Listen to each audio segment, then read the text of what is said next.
In fact जिंदगी का एक नियम है कि बदलाव तो आना ही है। तो अगर हम ये एक सोच को अपना लेंगे, एक्सेप्ट कर लेंगे, तो वो हमें एक तरह से सहायता करेगा और हमें याद दिलाएगा कि चाहे हमारी जिंदगी में कुछ भी हो जाए, हम उसको हैंडल कर सकते हैं। बहुत स्ट्रेसफुल काम है तो उसके वजह से उनको एंजाइटी होती है, या जैसे कोई फाइनेंस में लॉस हो गया या कोई हेल्थ कंडीशन हो गया, ये सब कई चीजें हैं जिसके कारण एंजाइटी होती है। तो एंजाइटी जो नमस्ते। आप सबका स्वागत है हमारे इस पॉडकास्ट के नए एपिसोड में, जहां हम कुछ ऐसी बातें करेंगे जो हमें ले जाएंगे खुशी की ओर। मैं हूं अंकिता ओझा बैंगलोर से, जो पिछले 6 सालों से वेलनेस और थेरेपी की दुनिया के क्षेत्र में काम कर रही हूं। और मैं हूँ सुनीता राव पुणे से, जो पिछले 15 सालों में वेलनेस और थेरेपी के क्षेत्र में काम कर रही हूँ। आज का टॉपिक है हमारा एंजाइटी, जिसे हम व्याकुलता भी कहते हैं। तो चलिए हम आज की बातें शुरू करते हैं। चिंता का और व्याकुलता को समझे और इसके ऊपर हम चर्चा करते हैं। एंजाइटी जिसे कहते हैं वो कई चीजों से हमारी जिंदगी में आ सकता है, जैसे स्ट्रेस है, या कोई गुजर गया है, और या बचपन से ही फैमिली में जेनेटिक फैक्टर के कारण एंजाइटी होती है कि किसी किसी लोगों को, और कभी ब्रेन में केमिस्ट्री इम्बैलेंस होने से या हार्मोनल चेंजेस होने से होती है। एंड कभी किसी का दिनस, जैसे उनका पर्सनालिटी इस तरह से होता है जो एंग्शियस पर्सनालिटी होती है, या कभी कोई दुर्घटना के कारण वो एंजाइटी में चले जाते हैं, या कभी जैसे काम करते हैं, बहुत स्ट्रेसफुल काम है तो उसके वजह से उनको एंजाइटी होती है, या जैसे कोई फाइनेंस में लॉस हो गया या कोई हेल्थ कंडीशन हो गया, ये सब कई चीजें हैं जिसके कारण एंजाइटी होती है। तो एंजाइटी जो क्लिनिकली बोला जाता है तो वो 2-3 प्रकार में बांटा जाता है, जिसे हम कहते हैं माइल्ड एंजाइटी। माइल्ड एंजाइटी मतलब सिर्फ कभी कभी चिंता आती है, कभी कभी हम व्याकुल होते हैं, और इसे हम अपने आप खुद ही मैनेज कर लेते हैं या किसी से बात करके मैनेज करते हैं। थोड़ा घबराहट होता है, थोड़ी बेचैनी होती है, और कभी कभी नींद नहीं आती, नींद की कमी हो जाती है। एंजाइटी में हमेशा नींद की कमी का प्रॉब्लम रहता ही है। ये कोई भी स्ट्रेसफुल इवेंट या कुछ हो गया है हमारी जिंदगी से, तो एक आध दिन के लिए एंजाइटी रहेगी, फिर चली जाएगी। तो इसको ज्यादा ध्यान नहीं देते हैं, इसको माइल्ड एंजाइटी बोलते हैं। फिर आता है मॉडरेट एंजाइटी, जिसमें अक्सर हम एंग्शियस रहते हैं, अक्सर हम लोगों को व्याकुलता होती है, हमेशा चिंता रहती है, ध्यान बिल्कुल नहीं लगता है, और शारीरिक तनाव भी बढ़ता जाता है, और नींद नींद की कमी तो हमेशा रहता है, और चिड़चिड़ापन ज्यादा हो जाता है। तो वो जब होता है तो थोड़ा देर तक रहता है, ये एकदम आके चला नहीं जाता। फिर आता है सिवियर एंजाइटी। सिवियर एंजाइटी में बहुत ही जैसे खतरनाक अटैक होते हैं, पैनिक अटैक होते हैं, और वो बार बार होते हैं, कि एक बार ही हो जाए ऐसा नहीं है, बार बार पैनिक अटैक होता है और सिवियर अटैक होता है। तो वो काम कर ही नहीं पाते हैं, और पसीना पसीना छूट जाता है, और दिल बहुत तेज धक धक धक धक करने लग जाता है, चक्कर आता है। इस टाइप के सिम्टम्स फिजिकल सिम्टम्स होते हैं, और ये कई बार जब हमारे जिंदगी में कोई बहुत ट्रॉमा आ जाता है, जैसे कोई एक्सीडेंट हो गया, डेथ हो गया, या लॉस, जॉब लॉस हो गया, इस तरह के कुछ ऐसा दुर्घटना वाला इवेंट होता है, और उसके बाद ये अटैक होता है। और एक होता है क्रॉनिक एंजाइटी, ये चौथा प्रकार का एंजाइटी है, जो क्रॉनिक एंजाइटी मतलब हमेशा रहता है और ये बहुत सालों तक रहता है और परसिस्टेंट रहता है। और तो ये लोग ज्यादातर डरते रहते हैं, छोटी छोटी बातों पे डर जाते हैं, और पेन होता है इनको, क्रॉनिक पेन जैसे है वैसे होता है, पेट में दर्द होता है, और फिजिकल हेल्थ उनकी ठीक नहीं रहती। मतलब हमेशा उनको कुछ न कुछ प्रॉब्लम हेल्थ वाइज रहता है। और इसका ट्रिगर जो होता है, जो कोई स्पेसिफिक ट्रिगर होता है जिसके कारण वो इस स्थिति में चले जाते हैं। और क्योंकि ये लॉन्ग टर्म है, क्रॉनिक है, तो वो कई सालों तक रहता है एंजाइटी। तो हर ये जो 4 प्रकार है इनको एंजाइटी डिसऑर्डर्स बोलते हैं क्लिनिकली। तो इस डिसऑर्डर में कई टाइप्स ऑफ डिसऑर्डर होते हैं, जो आप अगर साइकोलॉजिस्ट या साइकेट्रिस्ट के पास जाएंगे तो वो आपके लिए लिख के देते हैं कि ये वाला एंजाइटी है, आपको ये वाला एंजाइटी है। तो एक होता है जनरलाइज्ड एंजाइटी डिसऑर्डर, जिसे जीएडी बोलते हैं। मतलब ये सामान्य तरीके का चिंता का विकार होता है, जो ज्यादा सोचने पे आ जाता है। दूसरा है पैनिक डिसऑर्डर, जो मैंने अभी आपको बताया था, पैनिक अटैक्स वगैरह होता है जिसमें घबराहट बहुत होती है, पसीना छूटता है, ये पैनिक अटैक्स होता है।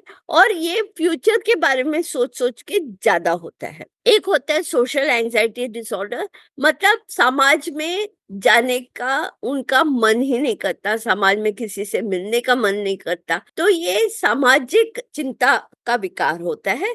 और इस कोई भी सिचुएशन में हमेशा उनको लगता है जैसे सब लोग मुझे जज कर रहे हैं, या संकोच बहुत करते हैं सोशल सिचुएशंस में। और एक होता है ऑब्सेसिव कंपल्सिव डिसऑर्डर, ओसीडी, जिसे अनियंत्रित जुनून जिसे का विकार भी बोलते हैं, जिसमें एक ही प्रकार के थॉट्स आते रहते हैं दिमाग में, एक ही प्रकार का विचार चलता रहता है, और एक ही प्रकार का बिहेवियर करते रहते हैं बार बार बार बार, जैसे हाथ धोने का, जैसे रोने का, जैसे मतलब कोई एक चीज जो बार बार करते रहते हैं, तो उसे ओसीडी बोलते हैं, ऑब्सेसिव कंपल्सिव डिसऑर्डर। और एक होता है पीटीएसडी, जो मैंने कहा था, अचानक कभी एक्सीडेंट हो जाता है, कभी दुर्घटना हो जाती है, उसके बाद जो तनाव उनको में होता है, उसके घात का तनाव, उसका विकार है ये। वो ट्रॉमेटिक इवेंट के बाद आपको पीटीएसडी होती है। जैसे अक्सर आर्मी वाले लोग जो है, वो कोई वॉर करके आते हैं तो उनको पीटीएसडी होता है, या पुलिस वालों को होती है। इस तरह के लोगों को ज्यादातर पीटीएसडी होती है। ऐसा नहीं है कि आम आदमी को नहीं होता, आम आदमी को भी होता है, पर ज्यादातर इन लोगों के इसमें ज्यादा देखा गया है। तो ये एक मैंने बहुत संक्षेप में आपको अलग अलग तरह के एंजाइटीज क्या होते हैं, और इनके सिम्टम्स क्या होते हैं, और कैसे डायग्नोस किया जाता है, वो आपको बताया है। अब अंकिता जी आपको आगे का बताएंगे। जी, थैंक यू सुनीता जी, ये बहुत इंफॉर्मेटिव है। क्योंकि कितनी बार एंजाइटी एक ऐसी चीज है जो बहुत बदनाम की जाती है कि एंजाइटी डिसऑर्डर है, मेंटल डिसऑर्डर है, लेकिन उसको पहचानना बहुत जरूरी है। और जैसे आपने बहुत ज्यादा मेडिकल टर्मिनोलॉजी बोली, हाँ, यहाँ पे हाँ हम लोग बहुत ब्रीफ में हम अपने तरफ से आपको बता रहे हैं, लेकिन फाइनली आपको एक डॉक्टर के पास जाके उसको डायग्नोस कराना बहुत जरूरी है। और कितनी बार लोग ये सोचते हैं कि मुझे तो एंजाइटी नहीं है, मैं तो बिल्कुल फिट हूँ, मैं बहुत हेल्दी हूँ। लेकिन उनकी जो बिहेवियर्स हैं वो कई बार उनको उनकी सोशल लाइफ में या उनकी जिंदगी में कहीं ना कहीं उनको रुकावट डालता है, कि वो अपनी जिंदगी में कुछ चीजें करना चाहते हैं और नहीं कर पा रहे हैं, लेकिन वो ये नहीं सोचते हैं कि क्या ये एंजाइटी भी हो सकती है। तो इसी तरह से कुछ बिहेवियर्स भी होते हैं जो हिडन एंजाइटी के रूप में आपके साथ रहते हैं, लेकिन हम उनको एंजाइटी का नाम नहीं दे पाते हैं। तो इनमें से जैसे कुछ चीजें सुनीता जी ने ऑलरेडी बोली कि आप घर से बाहर निकल नहीं सकते हो, आप कहीं जाना नहीं चाहते हो, अगर आप प्लान बनाते भी हो तो आप कैंसिल बहुत करते हो प्लान, क्योंकि आप जब बनाते हो उस टाइम तो आप एकदम सही मानसिक स्थिति में हो, तो उस टाइम तो आप बहुत एक्साइटमेंट में प्लान बनाते हो, पर जब टाइम आता है तो आप कैंसिल बहुत करते हो प्लान्स। तो अगर आपकी ऐसी पर्सनैलिटी है कि आप बहुत प्लान्स कैंसिल करते हो, तो आपको एंग्जायटी के बारे में सोचने की ज़रूरत है, क्योंकि एक हेल्दी इंसान यूजुअली इतने प्लान्स कैंसल नहीं करता। या अगर आपकी कोई ऐसी मेंटल टेंडेंसी है कि आप या तो अपने अतीत के बारे में सोचते रहते हैं कि मेरे साथ ये हुआ, और आपके दिमाग में वो कहानी चलती रहती है कि मैं ये बोल सकता था या मेरे साथ ये होता तो अच्छा होता, या आप भविष्य के बारे में सोचते रहते हैं कि आगे इसने मुझे ये कहा तो मैं ऐसे जवाब दूंगा, अगर मेरे साथ ऐसा हुआ तो मैं ये ऐसा करूंगा। अगर आपका जो मानसिक स्थिति आपके अतीत में या आपके भविष्य में रहती है, तो वो भी एक एंजाइटी का वो निशानी है। और इसी तरह अगर आप बहुत सेल्फ कॉन्शियस हैं, अगर आप डिसीजंस नहीं ले पाते, हर चीज में छोटे-छोटे काम में आप एक वो एंजाइटी के स्टेट में अटक जाते हैं, क्योंकि आपको लगता है कि अगर मैंने कुछ गलत डिसीजन ले लिया तो उसका परिणाम बहुत बड़ा हो सकता है। तो एक होता है नॉर्मल कंसर्न, नॉर्मल वरी, लेकिन अगर वो इतना ज़्यादा बढ़ जाए कि वो आपको अपनी नॉर्मल ज़िंदगी जीने में रुकावट डाल रहा है, तो वो एक एंग्ज़ायटी हो सकता है। तो ये हिडन एक तरीका है एंग्ज़ायटी का, और पहचानना बहुत ज़रूरी है।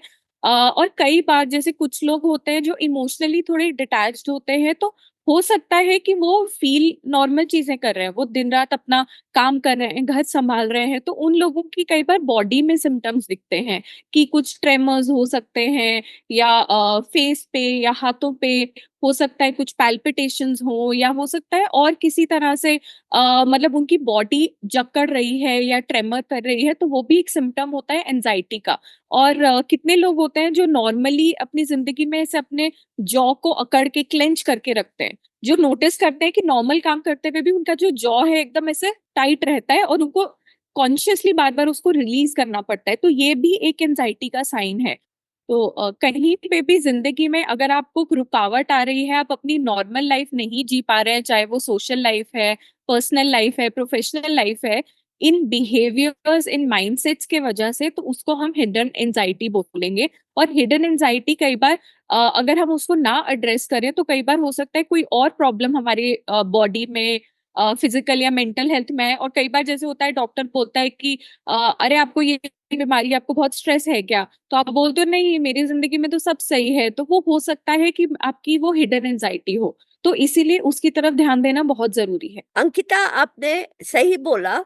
जो भी एंजाइटी होती है कई बार हिडन होती है। कई स्ट्रेसफुल इवेंट्स होते हैं जिंदगी में जो लोग समझते नहीं है कि वो एंजाइटी है, तनाव है उनको। तो वो उस हिसाब से, जैसे एक जगह से दूसरे जगह मूव करना, एक शहर से दूसरे शहर, तो उसमें भी तनाव हो जाता है, एंजाइटी हो जाती है। और कई बार जॉब चेंज करते हैं तो उसका एंजाइटी भी कई लोगों को बहुत देर तक रहता है उनके साथ में। और कभी कोई अपना गुजर जाए किसी भी वजह से, या अचानक गुजर जाए, तो फिर उसका तनाव जो रहता है वो कई महीनों तक रहता है, कई बार साल, 1.5 साल, 2 साल भी रहता है। तो ये कोई स्ट्रेसफुल इवेंट्स जो हमारी जिंदगी में आ जाते हैं, और हम लोगों को पता नहीं रहता कि ये स्ट्रेसफुल इवेंट्स के कारण हम लोगों का एंजाइटी बढ़ रहा है, हमारा तनाव बढ़ रहा है। और हम सोचते हैं कि नहीं, अभी ये हुआ था ना, इसके वजह से मैं मेरी नींद पूरी नहीं हो रही है। पर बार बार रोज अगर आपकी नींद पूरी ना हो, तो फिर आप अगले दिन जब उठते हैं तो फ्रेश तो नहीं रहते हैं, फिर वही प्रॉब्लम रहता है। तो वो तनाव तो बढ़ता ही जाता है ना, वो कम तो होता नहीं है। तो सबसे पहले आपको तनाव क्या है और एंजाइटी क्या है ये समझना है। जैसे मैंने आपको थोड़ा सा ब्रीफली बताया कि ये तरह के है एंजाइटी, और इस तरह से डायग्नोस होता है, तो आपको अब अपने में खुद समझ में आ जाएगा कि शायद मैं तनाव से गुजर रही हूँ, चाहे शायद मैं एंजाइटी से गुजर रहा हूँ। तो आप किसी काउंसलर से बात कर लें, या किसी थेरेपिस्ट से बात कर लें, या डॉक्टर को दिखाएं। तो कई स्टेप्स हैं जो वो आपको मदद करेंगे कि इसमें से आप जितना जल्दी बाहर निकल पाए, राइट? तो एंजाइटी में रहना क्यों है? जैसे अंकिता ने बोला कि कई लोग अपना जबड़ा ऐसे कस के पकड़ते हैं, तो ये नींद में भी होता है। कई लोग नींद में कस के पकड़ के सोते हैं, तो वो भी जब उठते हैं, सोचिए आपका जबड़ा 5-6 घंटे 7 घंटे एकदम ऐसे तनाव में है, और फिर जब उठते हैं तो आपको ये यहाँ सब दर्द होता है, फिर वो भी एक एंजाइटी का एक सिम्टम है। तो आपको थोड़ा थोड़ा, जैसे ये पूरे एपिसोड में हम आपको बताते जाएंगे कि क्या क्या सिम्टम्स हैं, ताकि आप समझदार बने और आप अपने में खुद देख लें कि ये मेरे को हो रहा है, तो शायद मैं मुझे एंजाइटी। हाँ। जी बिल्कुल सुनीता जी, आपने इतनी सही बात कही है कि इसको अकेले क्यों हैंडल करना है। क्योंकि एंजाइटी डिसऑर्डर जो है वो एक बहुत ही ट्रीटेबल कंडीशन है। एंजाइटी अगर आपको है तो आप डॉक्टर के पास, साइकियाट्रिस्ट के पास जाएँगे तो आप इज़िली, उसका एक प्रोसेस रहता है, हो सकता है दवाई हो, पर इन चीज़ों से वो उसको बहुत इज़िली क्योर किया जा सकता है। तो जो चीज़ क्योरेबल है उसके साथ क्यों जीना? तो सबसे बड़ी प्रॉब्लम एंजाइटी की सिर्फ यही होती है कि लोग मदद नहीं मांगते हैं, जबकि वो एक बहुत ही ट्रीटेबल कंडीशन है। तो जैसे अलग-अलग किस्म से आप पहचान सकते हैं, अलग-अलग सिम्पटम्स होते हैं। जैसे हमने फिजिकल सिम्पटम्स की बात की, ट्रेमर्स, शिवरिंग हो गया, या फिर पैल्पिटेशंस हो गया, क्लेंच्ड जॉ हो गया, और कई बार जैसे कुछ लोगों को अपना पैर बहुत वायलेंटली हिलाने की आदत है, लाइक लिटरली बाकियों को उनके पैर पे हाथ रखना पड़ता है। तो ये एक बहुत ही फिजिकल कंडीशन है, और कई बार इसी एंजाइटी बहुत अलग-अलग तरह से आपकी बॉडी में दिखती है। तो आप डेफिनिटली डॉक्टर के पास जाइए और उसका क्योर करवाइए। इसी तरह इमोशनल सिचुएशंस, इमोशनल सिम्पटम भी होते हैं। जैसे सुनीता जी और मैंने ऑलरेडी बहुत बात की। बट एक बहुत इंपॉर्टेंट साइन अगेन यही है कि क्या आपकी ज़िंदगी में वो रुकावट डाल रहा है? अगर है तो आप साइकियाट्रिस्ट के पास, साइकोलॉजिस्ट के पास या थेरेपिस्ट के पास जाइए, और वो आपको हेल्प करेंगे उस इमोशनल कंडीशन से निकलने में, क्योंकि अगर वो इमोशनल कंडीशन है तो उसके पीछे कोई कारण होगा, और ये जो डॉक्टर स्पेशलिस्ट्स हैं ये आपका वो कारण ढूँढने में मदद करेंगे। फिर हो सकता है कि आपको एक्चुअली कोई और फिजिकल कंडीशन है जिसका सिम्पटम एंग्जायटी है। तो हो सकता है आपको एंग्जायटी नहीं है, पर एंग्जायटी एक्चुअली आपको बताना चाह रहा है कि आपको कोई और इश्यू है। कई बार होता है कि कुछ दवाइयों का साइड इफेक्ट एंग्जायटी होता है।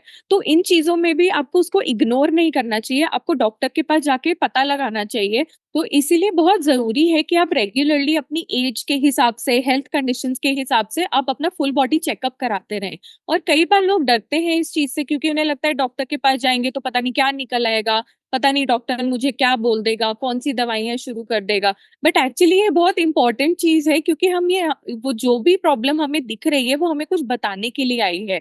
वो हमें, हो सकता है हमें कोई अपनी आदत बदलने की ज़रूरत है, कुछ खाने की तरफ ध्यान देना है, या कोई अच्छी हैबिट्स बिल्ड करने की ज़रूरत है, या हो सकता है कोई चीज़ का खाना हमें सूट नहीं कर रहा है।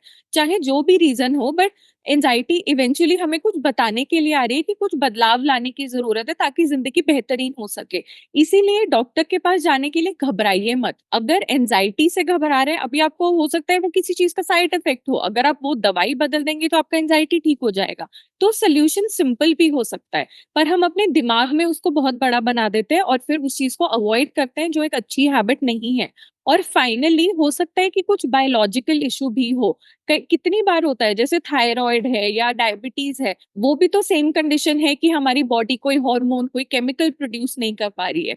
तो कई बार उसी तरह हमारा नर्वस सिस्टम या हमारा ब्रेन या बॉडी कोई ऐसा केमिकल हार्मोन नहीं क्रिएट कर पाती है जिससे एंजाइटी होता है।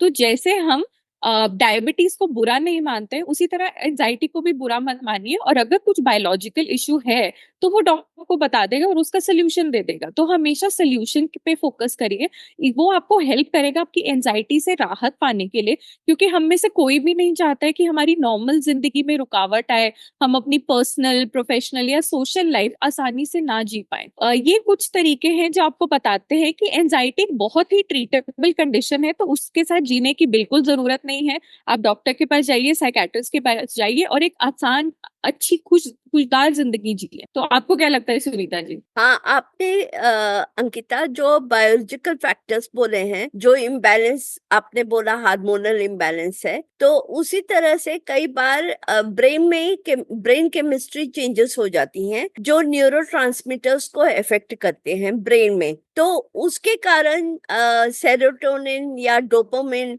ये मैन्युफैक्चर जो है आपका बॉडी करता है, ये हार्मोन है, ये गुड फील गुड हार्मोन्स है। ये वाले जो अगर रेस्ट्रिक्ट हो जाते हैं या कम पड़ जाते हैं, उसके कारण भी एंजाइटी होती है, पैल्पिटेशंस होता है, पसीना निकलता है और तनाव हमेशा रहता है। तो कई बार ये जैसे हेल्थ चेकअप उन्होंने बोला था, अगर ये करा लेते हैं तो ब्लड में ही आपको पता चल जाता है सेरोटोनिन कमी है या डोपामिन की कमी है या किसी और ऑक्सीटोसिन की कमी है, जो भी कमी है, फिर वो डॉक्टर लिख के देता है दवाई। तो जैसे हम नॉर्मल बुखार आता है तो हम दवाई ले लेते हैं या थोड़े टाइम के लिए हम लोग विटामिन्स ले लेते हैं, उसी तरह से हमको ये प्रकार की गोलियां भी दे मिलती हैं, जो हमने थोड़े वक्त के लिए, जब तक हमारा बॉडी वो हार्मोन या वो केमिकल बनाने ना चालू करे, तब तक के लिए। फिर उसके बाद आप को जरूरत नहीं है लेने की। तो ये हम समझ के चलें कि ये हमारा हैबिट फॉर्मिंग दवाइयां नहीं होती हैं, ये सिर्फ थोड़े टाइम के लिए आपको मदद करने के लिए होती हैं। तो कभी घबराइए नहीं डॉक्टर के पास जाने के लिए, और कभी घबराइए नहीं कि अरे बाबा इतना सारा दवाई लिख के दे दिया हमको, हमको इतना दवाई खाने का है। ठीक है, थोड़े टाइम के लिए खाना पड़ेगा, उसके बाद वो दवाई छूट जाएगी और आपका बॉडी फिर वापस जैसे पहले था वैसे ही चालू हो जाएगा। तो संकोच मत कीजिए डॉक्टर के पास जाने की। एक और चीज होती है, कई बार ट्रॉमा होता है, जैसे मैंने पहले भी बोला था, ट्रॉमा मतलब या तो किसी का एब्यूज हो जाता है या वायलेंस हो जाता है, किसी वायलेंस, इसका ये मतलब नहीं है कि किसी ने आपको मारा है।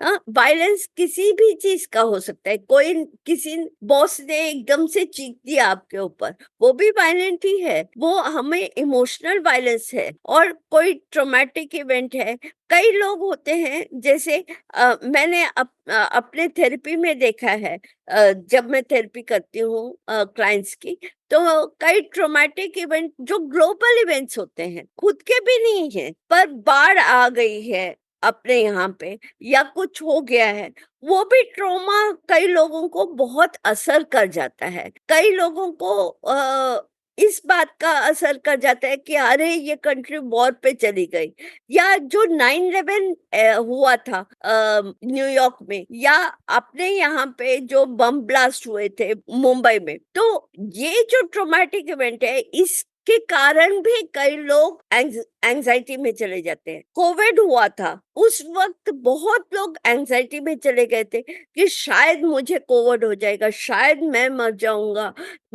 जाऊंगा तो मेरे फैमिली का क्या होगा। तो ये जो स्ट्रेसफुल चीजें हैं, ये ट्रॉमा किसी भी प्रकार का हो सकता है, वायलेंस किसी भी प्रकार का आपके दिमाग में आ सकता है। तो आप ये मत समझिए कि सिर्फ फिजिकल वायलेंस से ही वायलेंस हो सकता है, कभी कभी इमोशनल वायलेंस या साइकोलॉजिकल वायलेंस, उससे भी फर्क पड़ता है। और जब स्ट्रेसफुल होता है आपका काम, जैसे कई लोग 10 घंटे काम करते हैं, तो बहुत स्ट्रेस होता है उन लोगों को, फिर ट्रैवलिंग, घर से ऑफिस जाना, ऑफिस से वापस आना, वो भी मिल जाता है ना आपका। जब आप घर पे आते हो तो इतना थके हुए होते हो, फिर बाद में बीवी ने कुछ बोल दिया, बच्चे ने कुछ बोल कह दिया, तो बिगड़ जाता है, एंजाइटी इतनी बढ़ जाती है, स्ट्रेस इतना बढ़ जाता है कि आदमी को समझ में नहीं आता कि किस तरह से जवाब दे। तो वो तनावपूर्ण बातें करता है, फिर वो दूसरे को तनाव देता है, दूसरा फिर झगड़ा करता है, फिर उसके कारण और तनाव बढ़ जाता है। तो ये जो एक एक साइकिल बन जाता है। तो कई स्ट्रेसफुल सिचुएशंस में कई लोगों को तनाव होता है, कई फाइनेंशियल लॉस होता है, जैसे कोविड में कई लोगों को तनख्वाह नहीं मिली, 3-3 महीने तक तनख्वाह नहीं मिली, तो वो भी ट्रॉमा है भाई। क्यों? अपना घर चलाने का है पर पैसे नहीं आ रहे हैं, तो फिर वो कैसे घर चलेगा? तो वो उसके कारण भी एंजाइटी होती है। कई बार रिलेशनशिप इश्यूज के कारण भी एंजाइटी हो जाती है। तो ये थोड़े बहुत कंडीशंस हैं जिसके कारण हाँ आपका एंजाइटी बढ़ने की स्थिति होती है। तो आप अपने जिंदगी में देखिए कि क्या है जो आपको तनाव दे रहा है। कई बार आने जाने का तनाव रहता है, क्योंकि कई लोगों को जल्दी से बस नहीं मिलता या ऑटो रिक्शा नहीं मिलता, तो वो भी एक प्रकार का तनाव होता है कि मुझे कहीं पहुंचने का है और मुझे मिल नहीं रहा है चीज जाने के लिए, कोई एक मेथड नहीं है जिससे मैं वहां पहुंच सकूं। तो छोटी छोटी छोटी बातें मिल मिल के एक बड़ा तनाव बन जाता है। तो आप अपने जिंदगी में देखिए कि कौन सी छोटी छोटी बातें हैं जो आपका तनाव बढ़ा रही हैं, जो आपके अंदर एंजाइटी या स्ट्रेस को ट्रिगर कर रही हैं। जी सुनीता जी, आपने थेरेपी की बात की तो इससे मुझे एक और चीज़ याद आई कि कई बार जो आपके इश्यूज़ होते हैं एंग्ज़ायटी के, वो आपके लर्न्ड बिहेवियर होते हैं कि आपने वो सीखा हुआ है कहीं और से। तो इसका अगर एक उदाहरण दूँ कि अगर बचपन में आपके पिताजी ने या किसी पेरेंट ने बहुत चिल्लाया आपके ऊपर या टीचर ने बहुत चिल्लाया, तो उससे आपको एंग्ज़ायटी होती है। फिर काफ़ी सालों के बाद अगर आपका बॉस भी आप पे चिल्ला रहा है, तो आपको वो सेम एंग्ज़ायटी दोबारा होती है, लेकिन वो एंग्ज़ायटी आपके बॉस से रिलेटेड नहीं है। वो एंग्ज़ायटी एक्चुअली आपके बचपन से रिलेटेड है। तो अगर ऐसा कोई लर्न्ड बिहेवियर है आपका जो एंग्ज़ायटी क्रिएट कर रहा है, तो थेरेपिस्ट आपका उसमें बहुत मदद कर सकता है। और जैसे सुनीता जी आपने पहले भी बोला था कि वो जेनेटिक भी हो सकता है कि अगर आपके फैमिली में किसी और को एंग्ज़ायटी है, तो आपको भी एंग्ज़ायटी हो सकती है। वो एक हेरिडिटरी इश्यू भी हो सकता है। लेकिन ये भी एक पॉइंट यहाँ पे बोलना ज़रूरी है कि आजकल साइंस का जो नया रिसर्च है, एपिजेनेटिक्स की जो रिसर्च है, वो आपको बताती है कि जो हेरिडिटरी इश्यूज़ भी हैं, आप उनको एक्चुअली कंप्लीटली रिवर्स कर सकते हो। वो एनवायरनमेंट पे भी बहुत डिपेंड करता है क्योंकि हेरिडिटरी इश्यूज़ भी गारंटी नहीं होता है कि आपके पेरेंट को है तो आपको होगा ही। वो एक आपकी मेंटालिटी भी होती है। अगर आप पहले से उस मेंटालिटी में हैं कि मेरे पिताजी को डायबिटीज़ था तो मुझे भी होगा। अगर आप वो एंग्ज़ायटी में रहेंगे, तो आप वो चीज़ को मैनिफेस्ट कर सकते हैं। तो अगर आपकी फैमिली में है भी, तो उस डर से जीने का कोई फ़ायदा नहीं है। आप रेगुलरली चेकअप कराते रहिए, आप अपने डाइट का, बाकी चीज़ों का आप अपनी तरफ से प्रिकॉशन पूरा ले सकते हैं। आपको वो पूरा राइट है। लेकिन अगर आप मेंटली उस एंग्ज़ायटी में रहेंगे, तो आप अपनी सेहत को और ख़राब करते हैं। तो ऐसा जेनेटिक भी इश्यू हो सकता है। फिर इसके अलावा अगर कोई ड्रग्स या अल्कोहल लेता है कोई, तो जो लोग कुछ सब्सटेंस अब्यूज़ यूज़ करते हैं या नशीले पदार्थों का सेवन करते हैं जैसे ड्रग्स या अल्कोहल, तो उनको भी कई बार एंग्ज़ायटी होता है क्योंकि ये जो सब्सटेंसेस होते हैं, वो आपके नर्वस सिस्टम को बहुत अपसेट करते हैं। ये हाई स्टिमुलेंट्स होते हैं, तो उसके वजह से आपको एंग्ज़ायटी हो सकता है। और कई बार लोग क्या करते हैं एंग्ज़ायटी को सप्रेस करने के लिए और अल्कोहल या ड्रग्स को यूज़ करते हैं। तो उससे क्या होता है एक साइकिल बन जाता है कि ड्रग्स एंजाइटी कॉज कर रहा है और एंजाइटी को कम करने के लिए आप ड्रग्स यूज कर रहे हैं और आप वो सर्कल में फंस जाते हैं। तो कई बार ड्रग्स और अल्कोहल भी रीजन हो सकता है एंजाइटी का। और फाइनली हो सकता है कि कोई पर्सनालिटी टाइप हो आपकी, जैसे सुनीता जी ने ओसीडी के बारे में बोला था। तो कई बार लोग होते हैं जो बहुत कंट्रोलिंग नेचर के होते हैं या पेसिमिस्ट होते हैं या उनकी परफेक्शनिस्ट मेंटालिटी होती है। तो ये एक ऐसी पर्सनालिटी है जहाँ पे आप आउटकम को कंट्रोल करने की कोशिश करते हैं बहुत ज्यादा। और क्योंकि हम सब जानते हैं कि ज़िंदगी में आप हर चीज़ कंट्रोल नहीं कर सकते, तो वो भी आपको एंग्ज़ायटी क्रिएट आपके लिए कर सकता है। तो इस तरह ऐसे कई और पर्सनैलिटी टाइप्स या और चीज़ें भी हैं जो कंट्रीब्यूट करती हैं एंग्ज़ायटी को और एंग्ज़ायटी डिसऑर्डर को। लेकिन जैसे हमने कहा हर चीज़ के लिए सॉल्यूशन है, पर आपको रिस्पॉन्सिबिलिटी लेनी है वो सॉल्यूशन की। तो फाइनली आपकी ही रिस्पॉन्सिबिलिटी बनती है कि आप अपने एंजाइटी डिसऑर्डर को आइडेंटिफाई करें और उसके लिए नुस्खे या कोई टिप्स को यूज करें। तो अगेन ये हमारा फेवरेट पार्ट है इस पॉडकास्ट का जहाँ पे हम नुस्खे और टिप्स देते हैं। तो सुनीता जी आज आपसे शुरुआत करते हैं। हाँ अंकिता, आपने जो बोला तनाव जो जिस तरह से बढ़ता जाता है जिंदगी में, और कई लोगों को ये समझना कि उन वो तनाव पूर्ण दौरे से गुजर रहे हैं, यही एक आधा बैटल हो जाता है। अंकिता, आपने जिस तरह से बोला कि कभी भी अगर तनाव में से गुजर रहे हैं और आप पहचानते हैं कि आप तनाव में से गुजर रहे हैं, तो मदद मांगना ये मेरा सबसे पहला नुस्खा है। तो आप मदद मांगने में कभी संकोच न कीजिए। कोई भी मेंटल हेल्थ प्रोफेशनल के पास, साइकोलॉजिस्ट, साइकेट्रिस्ट या कोई थेरेपिस्ट या काउंसलर के पास पक्का जाइए, क्योंकि वो लोग आपसे बेहतर इस चीज को जानते हैं और पहचानते हैं, और वो आपको एक प्रोफेशनल तरीके से डायग्नोस भी करेंगे और आपका ट्रीटमेंट प्लान भी बताएंगे। और ट्रीटमेंट प्लान इस तरह से होगा जिससे आप अपने दिनचर्या में एवरीडे में कोपिंग स्ट्रेटजीज बताएंगे, जिससे आप स्वस्थ बन सकते हैं। और आपको अलग अलग रणनीतियां बताएंगे, जिससे आपको मदद मिलेगी जब आप तनाव में से गुजर रहे हैं। तो उस वक्त आपको क्या करना चाहिए, उस वक्त किस तरह से आपको उसके साथ कोपिंग टेक्निक्स सिखाए जाएंगे।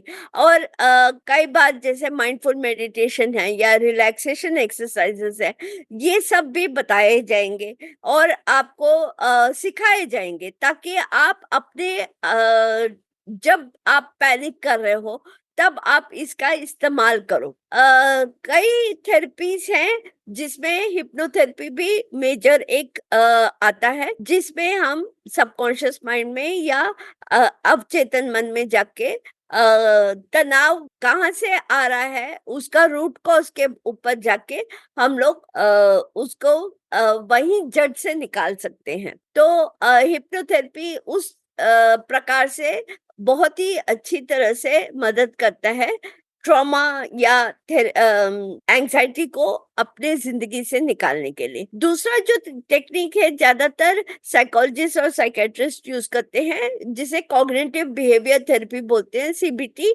जिस थेरेपी में आप लोगों को नेगेटिव जो थॉट पैटर्न्स होते हैं या नेगेटिव बिहेवियर है, उसको आपको कैसे सुधारने का है वो सिखाया जाता है। और एक और चीज है, जिसे बहुत सारी थेरेपीज अवेलेबल हैं, आरईबीटी भी है और ट्रॉमा थेरेपी भी है। जब ट्रॉमा थेरेपी पीटीएसडी के लोगों के लिए ज्यादा इस्तेमाल किया जाता है, जिसमें वो अचानक ट्रॉमा में चले गए हैं, तो उसमें से उसको कैसे किस तरह से निकाले और उनको कोपिंग मैकेनिज्म बताएं। तो एक कोपिंग मैकेनिज्म तो मैं हमेशा ही बोलती रहती हूँ, जिसे बॉक्स ब्रीदिंग कहते हैं। 4 गिनती में सांस लेने का, 4 गिनती में सांस रोकने का, होल्ड करने का, 4 गिनती में सांस छोड़ने का और 4 गिनती में फिर होल्ड करने का। तो इसे एक बॉक्स बन जाती है, जैसे एक स्क्वायर बन जाता है। तो 4 काउंट्स में सांस लेने का, 4 काउंट्स में होल्ड करने का, 4 काउंट्स में सांस छोड़ने का और 4 काउंट्स में होल्ड करने का। सिंपल है, बहुत ही सिंपल तरीका है एंजाइटी को निकालने के लिए। ये एक बॉक्स ब्रीदिंग का तरीका है। दूसरा एक जो कई लोग इस्तेमाल करते हैं, एंजाइटी हो, कभी भी ट्रॉमा में से गुजर रहे हैं, तो वो जो 5 4 3 2 1 वाला मैंने पहले वाले एपिसोड में भी बोला था। तो 5 चीजें देखिए, 4 चीजें सुनिए, 3 चीजें स्मेल कीजिए, 2 चीजें टेस्ट कीजिए, वो वाला जो है टच कीजिए, और 1 चीज टेस्ट कीजिए। सॉरी, वो वाला जो है एक्सरसाइज आपको पिछले एपिसोड में मिल जाएगा, जो मैंने बताया, बिल्कुल विस्तार में बताया है। तो आप वो वाला टेक्निक एंजाइटी के लिए बहुत ही सरल तरीके से इस्तेमाल कर सकते हैं। दूसरा है, ऑफ कोर्स मेडिकेशन वगैरह डॉक्टर देंगे जो आपको लेना पड़ेगा। अंकिता जी, आप क्या कहती हैं? हाँ बिल्कुल सुनीता जी, हमारे पिछले एपिसोड्स में एक्चुअली हमने बहुत इस बारे में बात किया है, बहुत नुस्खे शेयर किए हैं, जो हालांकि हमने बाकी इश्यूज के लिए शेयर किए हैं, लेकिन वो एंजाइटी के लिए भी बहुत बेनिफिशियल है। तो आप हमारे पुराने एपिसोड्स के नुस्खे भी देख सकते हैं और आप अपने आप परख सकते हैं कि आपके लिए क्या काम करता है। तो वो भी एक डेफिनेट तरीका है। और एक मैं आज का पहला नुस्खा बोलूंगी, उसका नाम है लाइफ इज अनसर्टन। यानी कि बदलाव जरूरी है। कितनी बार जब हम कोई भी अपनी जिंदगी के हिस्से को कंट्रोल करने की कोशिश करते हैं, हम सोचते हैं कि बस ये प्रमोशन हो जाए तो सब ठीक हो जाएगा, या ये सेहत ठीक हो जाए, या ये रिश्ता ठीक हो जाए। जब भी हम कभी कुछ कंट्रोल लाने की कोशिश करते हैं, तो वो हमें बहुत एंजाइटी इंड्यूस करता है, एंजाइटी डिसऑर्डर क्रिएट करता है, क्योंकि हमें लगता है कि ये हो जाएगा तो सब ठीक हो जाएगा, और हम वो भविष्य में अपना सारा अटेंशन ले जाते हैं। लेकिन उससे क्या होता है कि हम जानते हैं कि जिंदगी में सब कुछ कंट्रोल नहीं किया जा सकता। इनफैक्ट जिंदगी का एक नियम है कि बदलाव तो आना ही है। तो अगर हम ये एक सोच को अपना लेंगे, एक्सेप्ट कर लेंगे, तो वो हमें एक तरह से सहायता करेगा और हमें याद दिलाएगा कि चाहे हमारी जिंदगी में कुछ भी हो जाए, हम उसको हैंडल कर सकते हैं। तो अगर आपकी जिंदगी में ऐसा कोई एरिया है जहाँ पे आपको बार बार एंजाइटी हो रही है, तो आप एक बार देखने की कोशिश कीजिए कि क्या ये आपका कुछ कंट्रोल इशू है, जहाँ पे आप बहुत चीजें कंट्रोल करने की कोशिश कर रहे हैं। हो सकता है कि आपका ऑफिस हो, आपको लग रहा है प्रमोशन नहीं होगी तो क्या होगा। हो सकता है आपका रिलेशनशिप है, आप सोच रहे हैं कि वो मुझसे बुरा मान गई या बुरा मान गया तब क्या होगा। तो कई बार अगर एक ही सिचुएशन बार बार आपको एंजाइटी क्रिएट कर रही है, तो उस चीज के लिए आपको ध्यान देने की जरूरत है, ताकि आप उस पे काम कर सकें और आप अपने आप को समझा सके कि कुछ चीजें मेरे कंट्रोल के बाहर हैं, लेकिन मैं अपनी तरफ से पूरी कोशिश करूंगा इस चीज को सही तरह से सॉल्व करने के लिए। जैसे सुनीता जी, आपने ट्रांसपोर्टेशन का एग्जाम्पल दिया। अगर आपको रोज सुबह बस पकड़नी है, तो आप एक तरह से आप अपना टाइमिंग सेट कर सकते हैं। आप देख सकते हैं कि बस का टाइम इतने समय से इतने समय के बीच में है। अगर आप लेट होते हैं तो आप 10 मिनट पहले निकलिए। तो आप अपनी तरफ से सोल्यूशन निकाल सकते हैं। पर अगर आप एक अनकंट्रोलेबल सिचुएशन को कंट्रोल करने की कोशिश करेंगे, तो वो डेफिनेटली एंजाइटी क्रिएट कर सकता है। तो ये बिलीफ सिस्टम लेना कि हाँ, लाइफ अनसर्टेन है, जिंदगी में बदलाव जरूरी है और जिंदगी में बदलाव तो आएगा ही। अगर आप इन चीजों को एक्सेप्ट करेंगे और आप अपनी जिंदगी में देखेंगे कि पहले भी जब बदलाव आए तो मैंने हैंडल किए, अगर आप वो अंडरस्टैंडिंग लेके आएंगे, तो आप अपनी एंजाइटी को काफी हद तक कंट्रोल कर पाएंगे, काफी हद तक आप उस एंजाइटी को रोक पाएंगे। अंकिता, एक और चीज मैं कहना चाहूंगी। कैफीन, कॉफी, कॉफी कम करना जरूरी है। कॉफी और चाय जो ज्यादा पीते हैं, अगर 2 कप पी रहे हैं उसके लिए मैं कह नहीं रही हूँ, पर कॉफी जितना हम कब रिड्यूस करें इनटेक, तो उससे भी एंजाइटी कम हो जाती है। कई लोगों की एंजाइटी कॉफी पीने से भी बढ़ने लग जाती है। तो क्योंकि कॉफी या चाय, चाय में भी कैफीन होती है, और उसके कारण आदमी जगा रहता है, तो अलर्ट रहता है। तो जब हमारी एंजाइटी होती है, जितना हम अलर्ट और जगे रहते हैं, उतना ही हम लोगों को फिर रिलैक्सेशन नहीं मिलती है।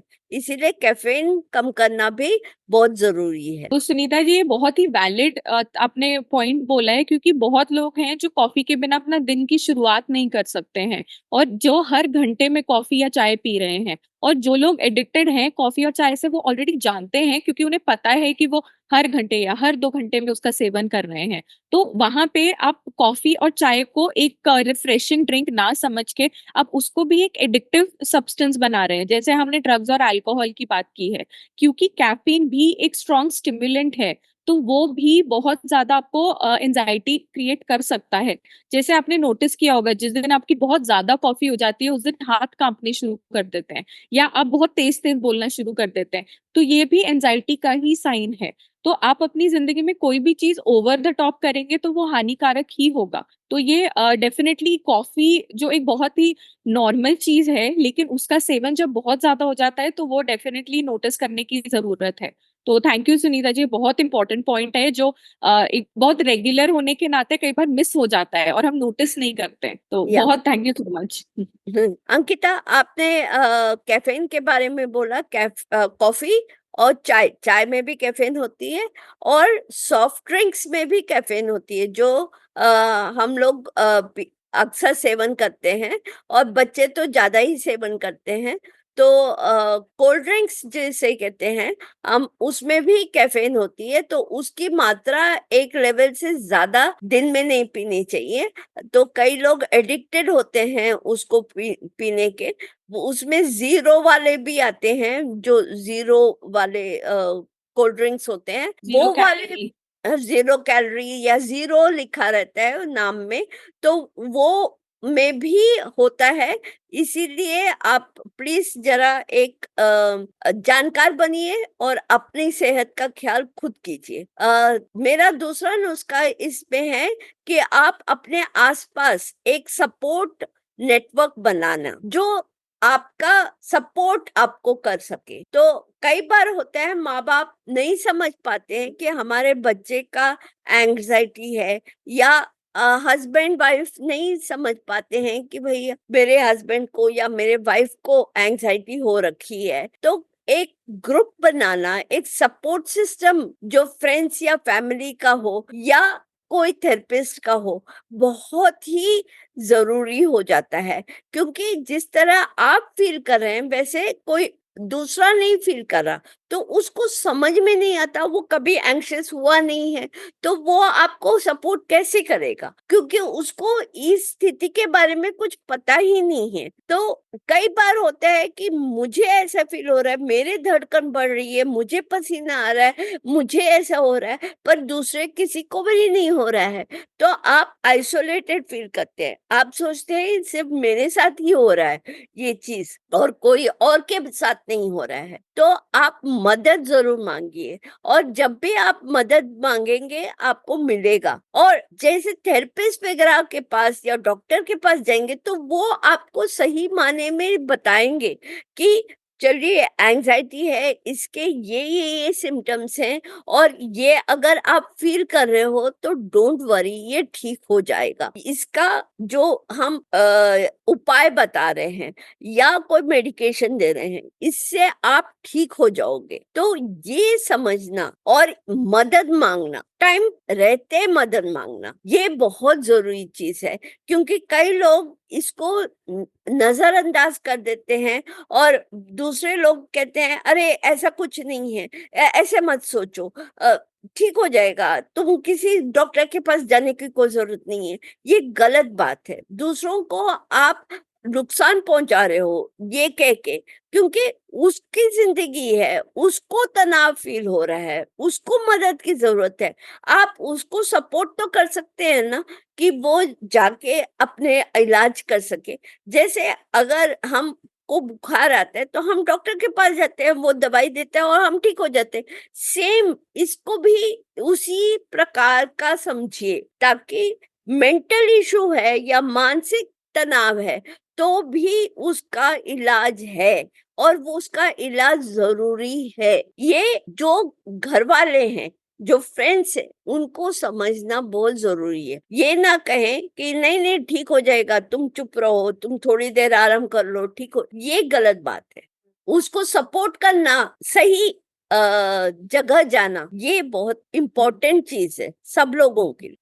बिल्कुल सुनीता जी। और जैसे आप आपने हॉस्पिटल डॉक्टर पे जाने की बात की, जब आपका दोस्त आपके को बोलता है कि मुझे चोट लगी है, तो आप एकदम खड़े होके बोलते हैं कि हाँ मैं तुम्हें डॉक्टर के पास लेके जाऊं, क्या क्या मैं तुम्हें दवाई लेके दूं। उसी तरह जितने जैसे आप दूसरे की मदद इतने खुली तरह से करते हैं, उसी तरह आपको अपनी मदद भी करनी है। अपने केस में भी डॉक्टर के पास जाने के लिए वो सेम कंपैशन जो आप अपने दोस्तों को, फैमिली मेंबर्स को देते हैं, आपको खुद को भी देना है। क्योंकि जब अपनी प्रॉब्लम आती है तो हम सोचते हैं कि नहीं नहीं, किसी को तकलीफ ना पहुंचाई जाए या किसी को परेशानी ना हो, मैं चलो मैं मतलब ठीक है थोड़ा मेडिटेशन करने की कोशिश करता हूँ या कुछ करता हूँ। आप अपनी तरफ से कोशिश कीजिए, लेकिन अगर एक लेवल के ऊपर वो हेल्प नहीं कर रहा है तो आप अपनी मदद के लिए भी आगे बढ़िए। तो सुनीता जी, आपने जो कहा फ्रेंड्स और आपका सपोर्ट सिस्टम है, और कई बार हम सोचते हैं कि हम जाएंगे और वो हमारी मदद नहीं करेंगे, लेकिन आपको पूरा उनको मौका देना चाहिए। आपको जब तक आप मदद मांगेंगे नहीं, आप समझ नहीं पाएंगे कि क्या मदद आपके लिए अवेलेबल है। तो इसके लिए ये बहुत ज्यादा जरूरी नुस्खा है सुनीता जी जो आपने शेयर किया है, कि सपोर्ट सिस्टम का फायदा उठाइए और अपना सपोर्ट सिस्टम भी बनिए। तो इसी से रिलेटेड मेरा अगला नुस्खा है, शरीर में जियो मन में नहीं। यानी कि live in the body not in the mind. Anxiety ज्यादातर तब होती है जब हम अपनी मन में बहुत जीते हैं, हम सारी कहानियां अपने मन में रखते हैं, लेकिन हम अपनी बॉडी से कांटेक्ट छोड़ देते हैं।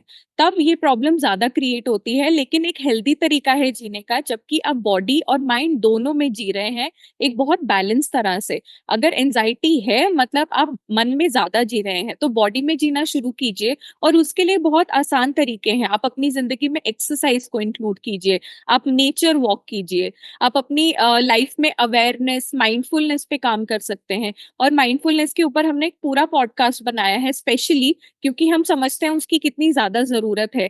और इसी तरह ग्राउंडिंग एक्सरसाइजेस आप कर सकते हैं, मेडिटेशन होती हैं ग्राउंडिंग की, और ये यूट्यूब पे बहुत इजीली अवेलेबल हैं। अगर आप अपने प्रेजेंट मोमेंट में जीना शुरू करेंगे तो आप अपनी बॉडी में जीना शुरू करेंगे।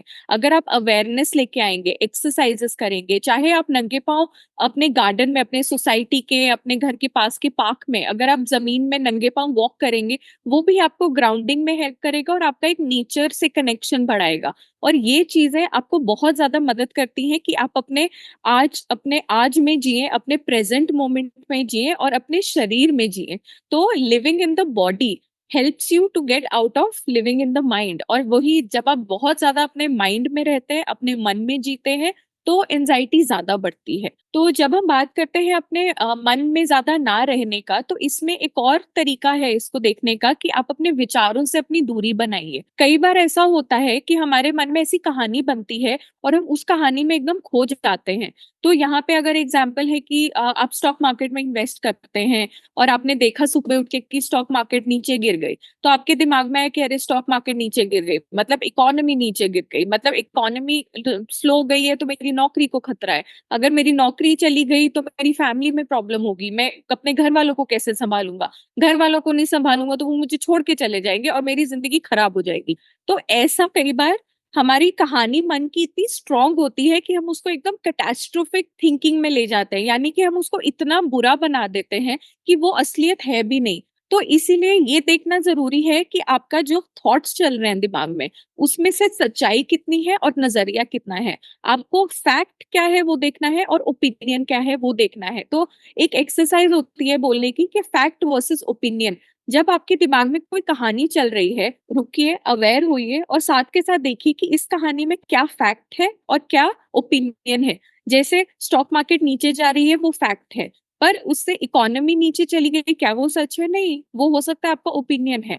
ओके। अब मान लीजिए कि दुनिया में रिसेशन चल रहा है, तो वो रिसेशन क्या है वो फैक्ट हो गया, लेकिन उससे आपकी नौकरी चली जाएगी, वो तो आपका ओपिनियन है। तो फैक्ट वर्सेस ओपिनियन पहचानना बहुत जरूरी है, क्योंकि हमें ये मानना जरूरी है कि जो भी हमारे दिमाग में थॉट्स आते हैं, जरूरी नहीं है कि वो सच हो। जब हम आपको कोई सामने से आके कोई बात कहता है, तो आप अपना दिमाग, अपनी इंटेलिजेंस यूज करके आप सोचते हैं कि ये जो इंसान बोल रहा है क्या वो सच है, या और उसको ऐसा लगता है इसलिए वो बोल रहा है।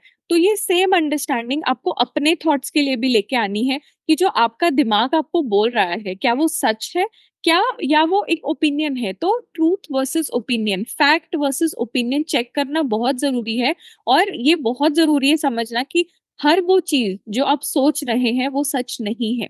अपने विचारों से थोड़ी सी दूरी बनाएं और देखिए उन्हें कि ये सच है या नहीं है। तो ये भी एक तरीका है जो आपको मदद करेगा अपने थॉट्स से थोड़ा सा दूरी में बनाने में और अपनी बॉडी में जीने में, अपने शरीर में जीने। तो ये एक और बहुत डेली एक प्रैक्टिस है जो आपको मदद कर सकती है और एक्चुअली आपके रिश्ते भी बहुत क्लियर कर सकती है। क्योंकि एंजाइटी एक तरह से आपको स्पाइरल करवाती है, आपकी कहानी को कहीं से कहीं ले जाती है। तो ये प्रैक्टिस जो है ये आपको बहुत मदद करेगी अवेयर होने में और पहचानने में कि क्या सच है। अंकिता, आपने जो बोला है इसमें मुझे एक गाना याद आ रहा है, पर उससे पहले मैं ये कह सकती हूँ कि जो मन का जिसे आपने माया बोला, बिल्कुल सही है, वो माया ही है।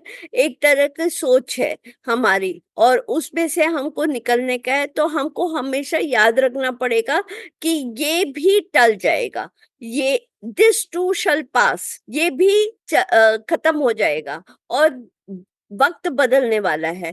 तो जो गाना है वो है, फटेला जेब सिल जाएगा, जो चाहेगा मिल जाएगा, तेरे भी दिन आएंगे छोटे, अच्छा खासा हिल जाएगा, रुकने का नहीं, थकने का नहीं, लाइफ में चलते रहने का, अरे भेजा क्यों सरकाने का, सही बोलता है, सही बोलता है। तो ये गाना याद रखने का कि टेंशन काय को लेने का, सही बोलता है, सही बोलता है। तो टेंशन किसी चीज का लेने का नहीं, और हमेशा याद रखने का हमारे आसपास लोग हैं, हम लोगों को मदद करने के लिए बहुत सारे लोग हैं। और एक बहुत अच्छा नुस्खा है जो मैं आपको अभी शेयर करने वाली हूँ, जो आपको पहले मैंने ब्रीथिंग सिखाई थी, बॉक्स ब्रीथिंग, उसी के साथ में ये टेक्निक आप यूज कर सकते हो, जिसे कहते हैं बटरफ्लाई टैपिंग। और ये जो बटरफ्लाई टैपिंग टेक्निक है, ये बहुत ही आसान तरीका है,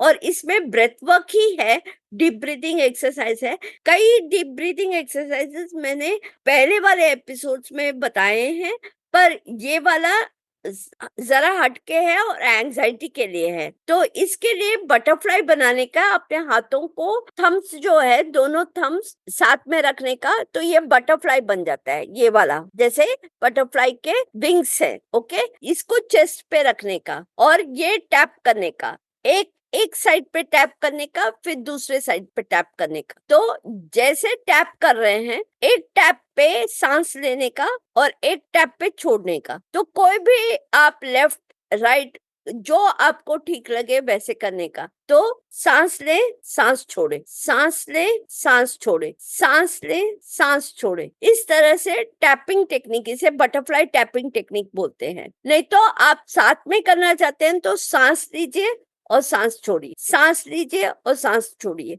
अगर आपको एक एक नहीं करने का है तो दोनों साथ में कर सकते हैं। ये जो मेथड है, ये बहुत ही फेमस मेथड है बटरफ्लाई टैपिंग टेक्निक का, जिससे एंजाइटी बहुत जल्दी कम हो जाती है। ये कहाँ से आया है, इसका एक थोड़ा सा जस्ट अ लिटिल बिट मैं बताना चाहती हूँ कि जब बच्चा छोटा होता है, माँ क्या करती है, उसको अपने कंधे पे लेके उसको थपथपाती है और बच्चा एकदम काम हो जाता है। ये भी एक थपथपाने का टेक्निक है, और ये आप अपने आप को थपथपा रहे हैं, पर इसके साथ हम ब्रेथ वर्क जोड़ रहे हैं। तो इसे बटरफ्लाई टैपिंग टेक्निक, सांस लेना, सांस छोड़। अभी आप करके देखिए, आप को महसूस होगा जैसे कामनेस आ रही है। ले, छोड़े, ले, छोड़े। और जितना फास्ट, एंजाइटी में क्या है, हम लोग फास्ट ब्रीदिंग करते हैं, तो धीरे धीरे धीरे उसको कम, स्लो कर देने का, तो आपकी ब्रीदिंग भी स्लो हो जाएगी। ये एक तरीका है जो मैं अक्सर अपने क्लाइंट्स को देती हूँ, बटरफ्लाई टैपिंग टेक्निक। ये आप लोग भी कर सकते हैं, इससे बहुत बहुत ज्यादा फायदा होता है एंजाइटी को एकदम से कम करने का। और एक चीज है, अपना नींद पूरा कीजिए। नींद बहुत जरूरी है इंसान के लिए।